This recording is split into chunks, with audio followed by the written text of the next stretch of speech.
తీసుకొచ్చినటువంటి ఎక్విప్మెంట్ వాస్తవంగా G2G అంటారు. ప్రభుత్వంతో ప్రభుత్వ ఒప్పందం లాగా ప్రభుత్వమే కొనాలి ఎక్విప్మెంట్. దాన్ని ప్రభుత్వం వాడేటప్పుడు పారామీటర్స్ ఉంటాయి. అది ఎవరెవరి చెయ్యాలి ఏంటి అన్నటువంటి. ఇది కేంద్ర ప్రభుత్వ పర్మిషన్ లేకుండా రాష్ట్రాలు ఫోన్ ట్యాపింగ్ ఎక్విప్మెంట్ కొనకూడదు. కొంటే నేరం, కొన్నటువంటి దానికి నేరం, అమ్మకూడదు కూడా. ఇజ్రాయెల్ ఇక్కడ రాష్ట్ర ప్రభుత్వాలు ఎవ్వరూ కూడా కేంద్ర ప్రభుత్వం అనుమతి తీసుకోవాలి, కానీ కొనేశారు. ఎలా కొన్నారు? ప్రభుత్వం డబ్బులతో కాకుండా వీళ్ళు ప్రభుత్వం ఒక ఎండార్స్మెంట్ ఇచ్చి ఆ సంస్థకి మేము చెప్తున్నాం సో సంస్థ మా తరపున కొంటది అని ఎండార్స్మెంట్ పేపర్ ఇచ్చేసారు. అది ఇక్కడ రికార్డులో చూపించాల.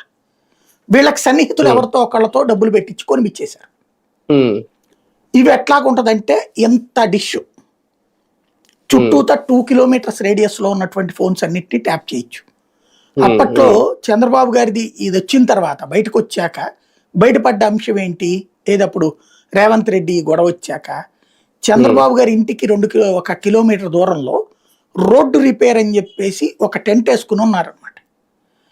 అక్కడ ఇది చేశారు ట్యాపింగ్ అన్నటువంటి విషయం ఐడెంటిఫై అయింది.